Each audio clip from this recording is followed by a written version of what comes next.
station was he made some really just not cool comments.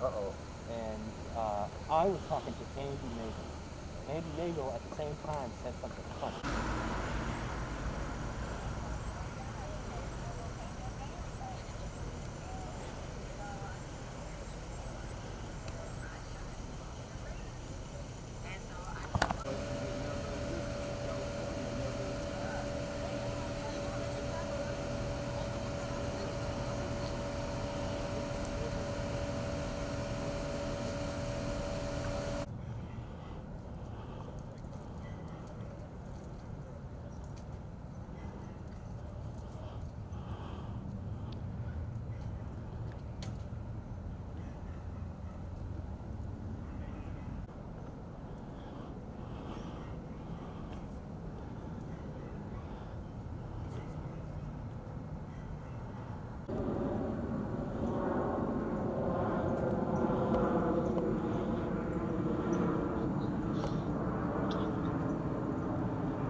Let's stay in the house and lock the doors.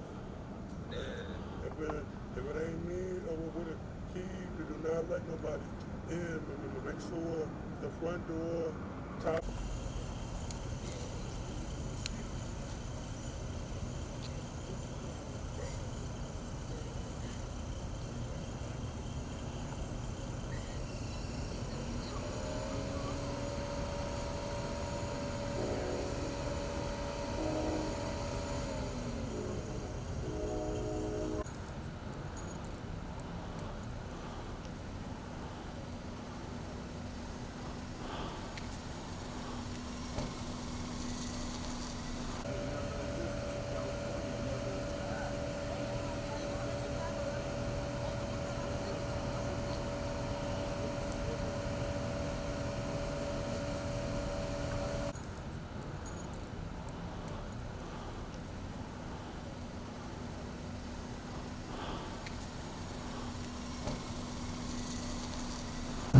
Your title, spell it for us. Right. Your name, not your title. We'll figure that part out. My name is Cecil, C-E-C-I-L, Brisbon, B-R-I-S-B-O-N, and I am a major.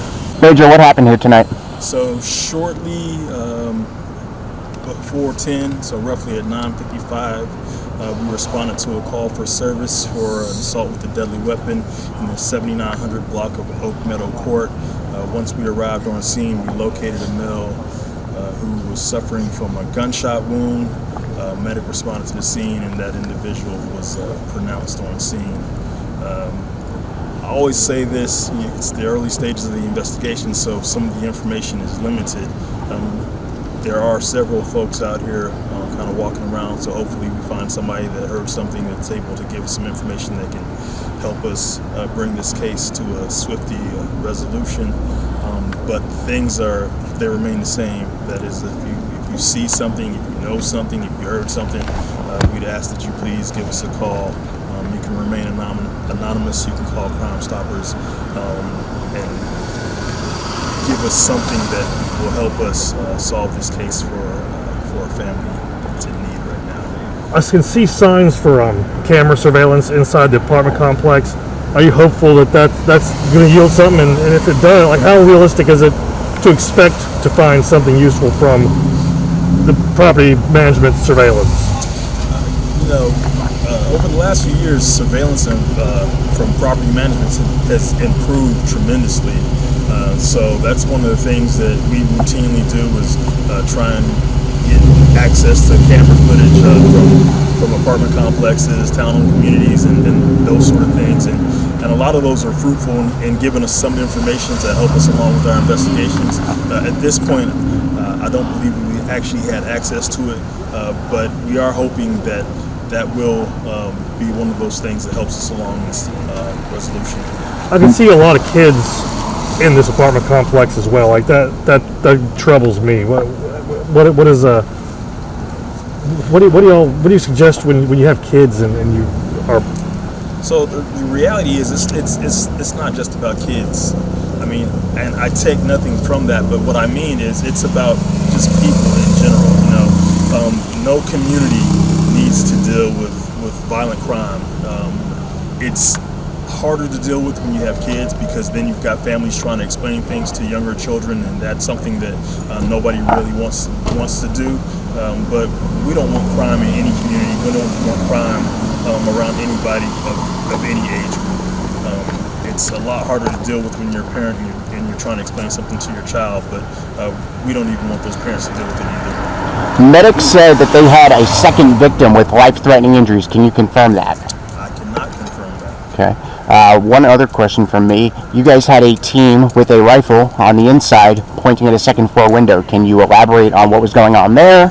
We responded to this scene and did our due diligence in terms of searching and trying to track down information that was relevant to this case. And so patrol rifles are one of the tools that we use right now when we're on scenes that appear to be what we would call hot or have an elevated situation, and that was just a resource tool that officer was using at that time. And then a couple of reports said somebody was taken into custody, was seen in handcuffs. Can you confirm or deny that? I cannot confirm anything of that nature at this time. Major, Sparks had mentioned something about, children out in the area. We were at a scene yesterday where a 7-year-old was shot. Earlier in that evening, there were 2 juveniles shot just up the street. I was out there tonight. Within minutes of that same area, someone else was shot tonight. Man, a violent couple of days in the Queen City. It's been extremely violent over the last few days. It's disheartening. As I was driving to this scene tonight, I was at a loss for words thinking about what I would say to you and your viewers. As a community, I think we're all suffering. We've seen one too many victims this year already, and it's the word unfortunate doesn't even come close to explaining how it is. The thing that's really on my heart right now is to tell you that this is not just a police problem, this is a community problem, and it's going to take everybody to solve this problem. We need to collaborate with each other, we need to collaborate with nonprofits, and we need to find a way to change the hearts and minds of individuals that are involved in violence, because this violence is doing nothing to our community but continuing to tear it apart. And you know what makes today so heartbreaking is that just this afternoon they had a community meeting over there. Chief Jennings was over there, had a talk with everybody, and then that happens tonight. I mean, just unbelievable. Yeah, the chief's response earlier today was to meet with community members and talk about some of the things that we're doing and try and get some input from the community as well, because like I said, it takes everybody to solve this problem. And what it tells you is that this is not a quick fix, that there are some things that have gone on for a few years now, that it didn't get this way overnight, and it won't solve itself overnight. But if we work together and put our heads together and really, like I said, work on the hearts and minds of the individuals that are committing these crimes, we can work this out. But it also takes some assistance from the other parts of the criminal justice system and some other things as well. But this is something that we can do, and together I think we'll be successful at it. You guys say all the time to community members, please call in if you have any information, call Crime Stoppers, calls will be anonymous. What do you want to tell the community who is fearful of calling in information that they have? Well, you just said it. Those calls are anonymous. And so we're not giving out the information for anybody that calls us to assist with that investigation. I understand fear and I can't take that away from you, but what I can tell you is that we'll do everything in our power to make sure that your information is safeguarded. It's not just about you, it's about those individuals that you can help if you come forward with that information. All right, guys. Thank you so much.